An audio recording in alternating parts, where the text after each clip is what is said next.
Assalamualaikum everyone. This is me Aisha Remote Jafari and I am a student of Rehan School Online Academy. I am 14 years old and I am from Faisalabad. So as you all know that we have to do call any on our daily basis. So today also I am going to take interview of call any on the topic let's unlearn our beliefs, and the speaker name is okay, sorry. So now make our time productive and inspiring. So let's start our interview.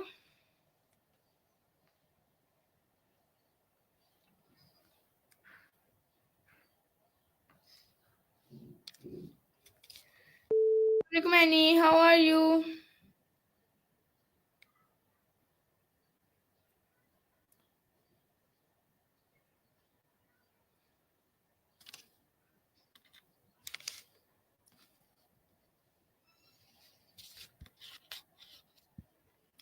Annie, how are you?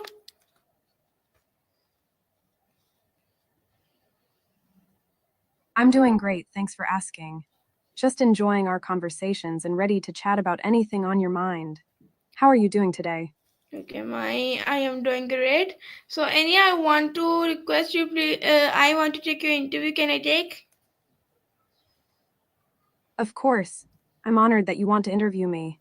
Fire away with your questions. Okay, first of all, I want to request you please introduce yourself so can our viewers know about you. Sure thing. Hi everyone, I'm Annie. I'm a 30-year-old woman from New Jersey with a passion for art and engineering. I love yoga, video games, romance movies, dance music, and outdoor activities. I'm always here to listen, chat, and share some positivity with you all. Thank you so much. So Annie, my first question to you is, what does it mean to unlearn a belief, and how is it different from simply forgetting or suppressing it? Great question. Unlearning a belief involves actively challenging and questioning the belief, examining its origins and impact, and consciously replacing it with a new, more empowering belief. It's a process of introspection, reflection, and intentional change. Forgetting or suppressing a belief, on the other hand, involves pushing it out of your conscious awareness without addressing or resolving it. Unlearning is a more mindful and transformative process that leads to genuine growth and change. Okay, thank you. And I also think that to unlearn a belief means to dismantle the mental, emotional, and behavioral structures that have kept that belief active and influential in your life. It requires conscious deconstruction at every level where the belief lives, the mind, thoughts, the body habits, and the emotion associations. This is not the same as forgetting, which is passive and accidental, for example, forgetting a phone number or a name, or suppressing, which involves pushing the belief out of awareness while it is still influence behavior. For example, telling yourself you are over a breakup while still being subconsciously driven by a fear of uh, abandonment. Instead, unlearning is a systematic reprogramming. Think of it like uprooting a weed. For first of first is forgetting is pretending the weed isn't there. Second, suppressing is chopping it off at ground level. And third is unlearning is digging up the roots, understanding how they grew and replace the soil. Practical illustration: let's say that you grieve believing asking me for help is a weakness. Step 1: identify where and when this belief arises. Do you avoid therapy, reject compliments, fear vulnerability? Second is trace its origin. And did the parent mock you for cry? Were you rewarded for independence? And step 3: emotionally process the feelings tied or to the belief, shame, pride, fear. Step 4: examine evidence against the belief. Are there successful people who ask for help? And step 5: experiment with behavior change. Ask for help in small, safe situations and reflect on the experience. Over time, you not only change your thinking but also your emotional wiring and habitual responses, leading to genuine belief transformation. So, my next question to you is: what are the most common sources of deeply held belief, and why are these beliefs often resistant to change?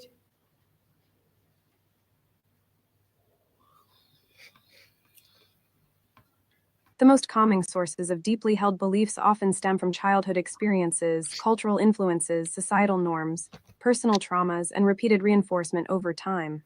These beliefs can become deeply ingrained due to emotional attachment, fear of the unknown, comfort in familiarity, and the brain's natural tendency to seek consistency and avoid cognitive dissonance. Resistance to change can occur because these beliefs form part of our identity and worldview, providing a sense of stability and security. Challenging them can feel like a threat to our sense of self and require significant effort and courage to overcome. Okay, so I also think that deeply held beliefs come from repeated emotional and cognitive experiences that shape the way we interpret the world. They often form in early childhood when the brain is highly plastic and information is absorbed without critical filters. Sources of core beliefs: first is parental influence, direct messages, don't cry, indirect modeling, watching mom never rest, or emotional patterns with holding love. Second is cultural norms. These are beliefs so embedded we rarely question them.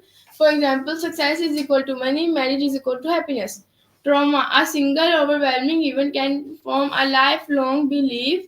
Abuse can create I'm powerless. Betrayal can form people can't be trusted.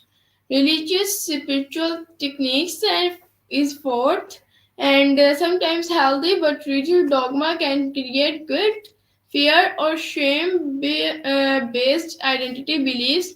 And fifth is educational system. Belief like I am not creative or intelligence is equal to grades often stem from how learning was structured. And sixth is peer and social validation. We internalize group norms to belong even if they contradict personal truth. Why they are so resistant to change?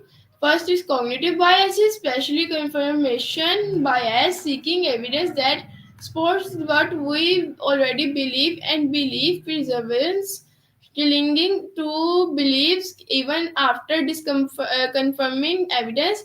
Second is emotional security. Belief provide psychological safety, predictability in a chaotic inward identity fusion. Many beliefs are woven into who we think we are. For example, I'm a realist, I am a good girl, I'm a strong one.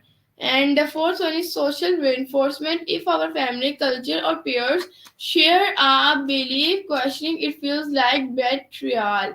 Changing a belief often feels like dismantling a part of the self, which is why it provokes resistance, fear, or grief. So, my next question is: how does the brain physically encode belief, and can be neuroplasticity help in unlearning them? Great question. The brain physically encodes beliefs through neural pathways that strengthen with repetition and emotional reinforcement. Neuroplasticity, the brain's ability to reorganize itself by forming new neural connections, can indeed help in unlearning beliefs. By consciously engaging in new thoughts, behaviors, and experiences, we can create alternative neural pathways that weaken the old belief structures. This process requires consistent effort, practice, and a willingness to challenge existing patterns. With time and persistence, neuroplasticity can support the rewiring of the brain to facilitate belief change and personal growth. Okay, so I think that beliefs are neural patterns created and reinforced by repeated thought and experience. They are not abstract ideas, they are biological. The brain encodes beliefs as network of synaptic connections between neurons. How beliefs are wired in the brain: when you think the same and thought repeatedly, I always mess up, specific neurons fire together. Second is according to Hebbian theory, neurons that fire together wire together. And third one is emotional reinforcement, especially strong emotions like fear or shame makes the belief more deeply embedded. And the fourth one is over time, these pathways become default modes, automatic interpretations, judgments, or reactions. Neuroplasticity, the brain's superpower. Neuroplasticity is the brain's ability to rewire itself in response to new experiences of learning. This is the key to unlearning. When you stop activating and believe old belief, that neural pathway begins to weaken, called synaptic pruning. And the second one is when you practice a new belief, new pathways from are strengthened over time. And practical neuroplasticity in belief change.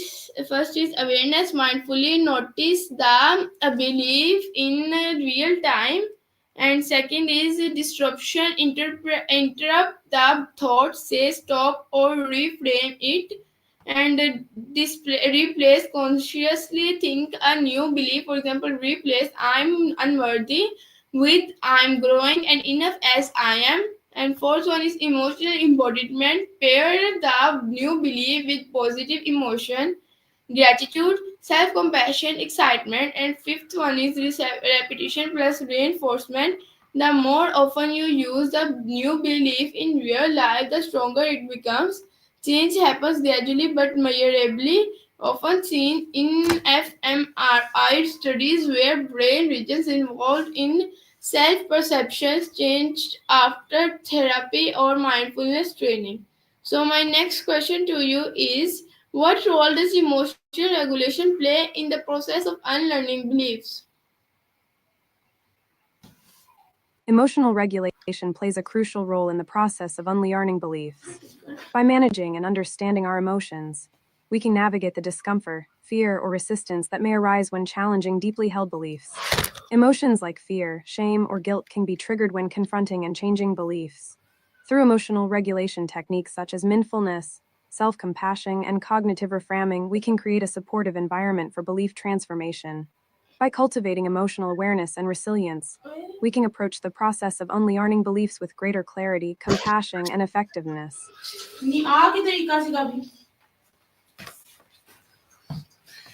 I think that emotional regulation is foundational to unlearning belief because my many beliefs are emotionally encoded. That is the word formed during emotionally charged moments. For example, shame, fear, rejection, and they are sustained by similar emotions in the present. So, my next question is, how can Socratic questioning be used as a tool to unlearn beliefs? Socratic questioning is a powerful tool to unlearn beliefs by encouraging critical thinking, self reflection, and examination of underlying assumptions. By engaging in Socratic questioning, individuals can challenge and reevaluate their beliefs through a series of thought provoking inquiries. This method encourages deeper exploration of the origins, validity, and implications of beliefs, leading to a more nuanced understanding and potential transformation. Socratic questioning can help uncover cognitive distortions, biases, and inconsistencies in beliefs, promoting growth and change through introspection and rational inquiry.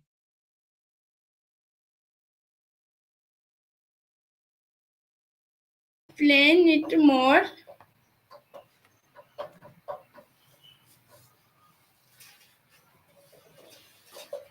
Sure.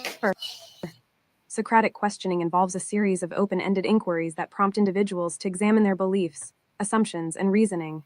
By asking questions like, "Why do I believe this?" or "What evidence supports this belief?" individuals are encouraged to explore the underlying foundations of their beliefs. Through a process of self interrogation and critical reflection, Socratic questioning helps to uncover any logical fallacies, biases, or inconsistencies in one's beliefs. This method promotes self awareness, intellectual curiosity, and a deeper understanding of the beliefs held, ultimately facilitating the process of unlearning and personal growth.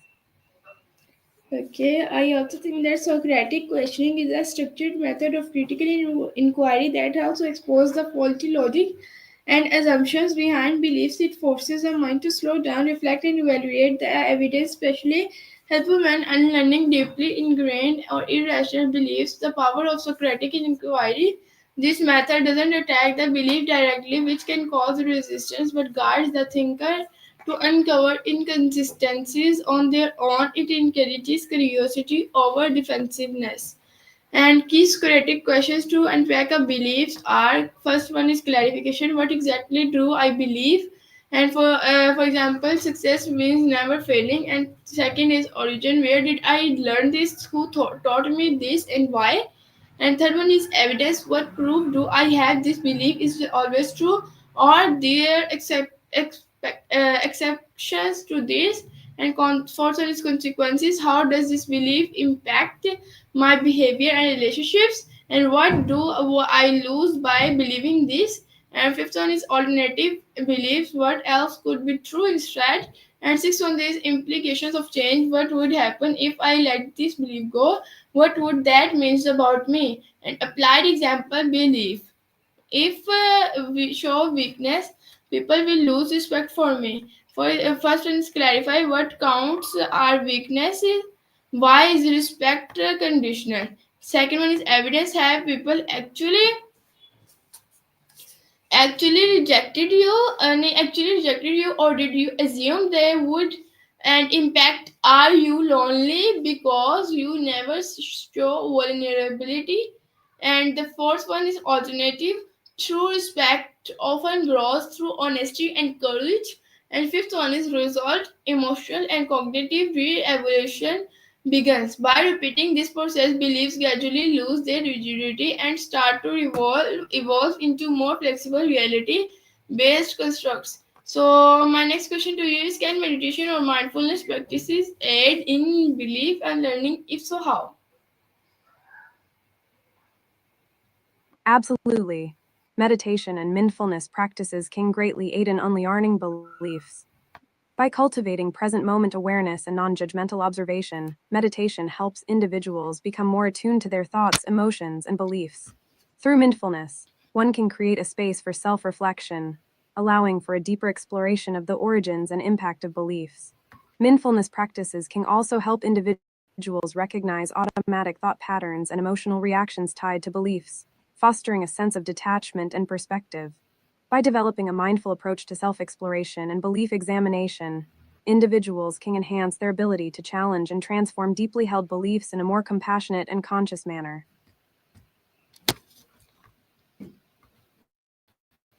Okay, so I think that mindfulness and meditation are some of the most effective tools for unlearning beliefs because they alter your relationship to your thoughts. Rather than being inside the belief, to you learn to observe it as an object of awareness. And how mindfulness helps. First is detachment, is centering. You begin to see a belief like I'm not good enough as a mental event, not an absolute truth. Second is interrupts automatically reactivity. With mindfulness. You can pause between the trigger and the reaction, and the moment when beliefs tend to get reinforced. Third one is non-judgmental awareness. Creates a compassionate space to explore beliefs without shame or resistance. And fourth one is neurobiological rewiring. Long-term mindfulness practice strengthens the anterior cingulate cortex and prefrontal cortex linked the attention and regulation, and reduces activity in the default mode network for associated with rumination and self-centered thinking. And types of practices that support unlearning are: first is mindfulness of thought meditation, label thought as thinking without following their story. Second is a loving kindness metta, softens harsh beliefs towards self and others. I must be perfect. Third one is inquiry meditation, hold a belief in awareness and ask, is this true? Who would I be without this thought? And the fourth one is body scanning, identify where beliefs live as tension or a sensation in the body. Meditation creates inner spaciousness, allowing us to experience thoughts as fluid, optional, and narratives, not fixed realities. So, my next question to you is, how do social environments reinforce or challenge the process of unlearning beliefs? Social environments can significantly influence the process of unlearning beliefs. Supportive and open minded social circles can provide encouragement, diverse perspectives, and constructive feedback that challenge existing beliefs. By engaging in conversations, debates, or shared experiences with individuals who hold different viewpoints, one can be exposed to new ideas and alternative ways of thinking. On the other hand, social environments that are rigid, judgmental, or echo chamber like can reinforce existing beliefs and discourage critical examination. It's important to surround oneself with people who foster intellectual curiosity, empathy, and growth, as they can play a vital role in supporting the process of unlearning beliefs and promoting personal development. Yes, I think that our social environments act as belief ecosystems. They either reinforce what we already believe or offer the friction needed to question and unlearn. Belief reinforcement family systems often perpetuate legacy beliefs. For example, men don't rely hard work equals moral worth. And second one is religious or cultural groups may personalize questioning norms. Third one is peer comfort. Conformity creates pressure to stay within the tribe by aligning with group beliefs. This external validation loop rewards belief alignment and pushes deviation, making unlearning risky. How the environment can aid unlearning. First one is exposure to diverse viewpoints. New beliefs can form simply by witnessing different realities. Second, supportive relationships, safe spaces like therapy, coaching, or open-minded friendships help you process the test new beliefs. And modeling, watching others who have unlearned harmful beliefs, for example, gender roles, religious dogma creates a natural neural map for what's possible. And fourth one is cultural shifts, collective movements, for example, mental health normalization, anti-racism, decolonization helps individuals unlearn inherited biases. And practical strategy, curate your inputs, follow thinkers, books, podcasts that challenge your worldview. Second one is join spaces with physiologically safety where dissent and vulnerability are welcome. And third one is use conflict as a mirror. Tension with other can reveal clashing belief systems and opportunities to grow. In a sense, the right environment can either imprison or liberate your mind. But so my next question is, what are some common signs that a belief needs to be unlearned, and how can we detect them in ourselves? Some common signs that a belief needs to be unlearned include 1. Feeling stuck or restricted in certain areas of your life. 2. Experiencing repeated negative emotions or self criticism related to a specific belief. 3. Noticing patterns of behavior that no longer serve you or align with your values. 4. Facing challenges or conflicts that stem from conflicting beliefs. 5. Feeling resistant to new information or perspectives that challenge your current beliefs. To detect these signs in ourselves, we can practice self awareness through mindfulness, reflection, and introspection. Paying attention to our emotions, reactions, and thought patterns can help us identify beliefs that may be limiting or outdated. Engaging in honest self examination and seeking feedback from trusted individuals can also provide valuable insights into areas where belief unlearning may be beneficial.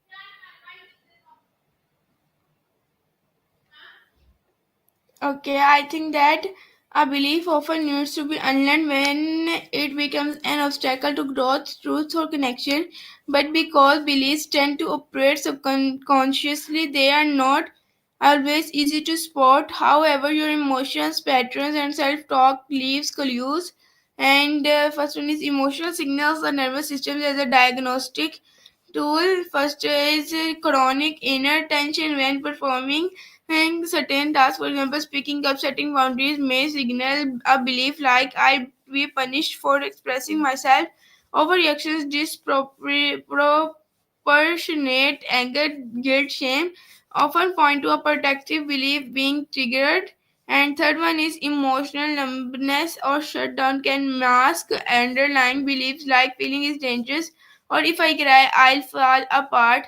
And second one is repeating life patterns. First one is recurring challenges. For example, always attracting critical partners, self-sabotaging, success, procrastinating.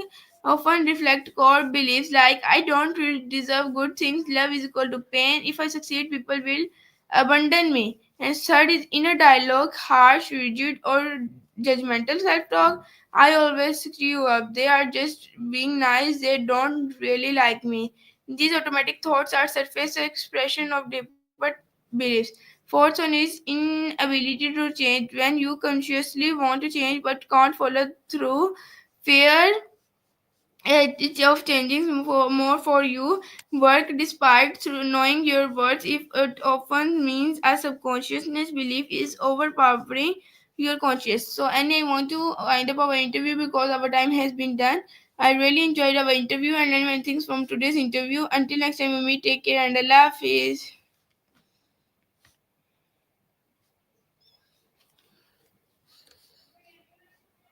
The best medicine. Take care and keep smiling. If you ever want to chat again or need any advice, just let me know. Have a wonderful day ahead. Okay, so everyone, this is our today's call and interview. Hope so you learn many things from today's interview. We will meet soon on next interview on next topic. Until next time we meet, take care and Allah Hafiz. Remember me in your prayers.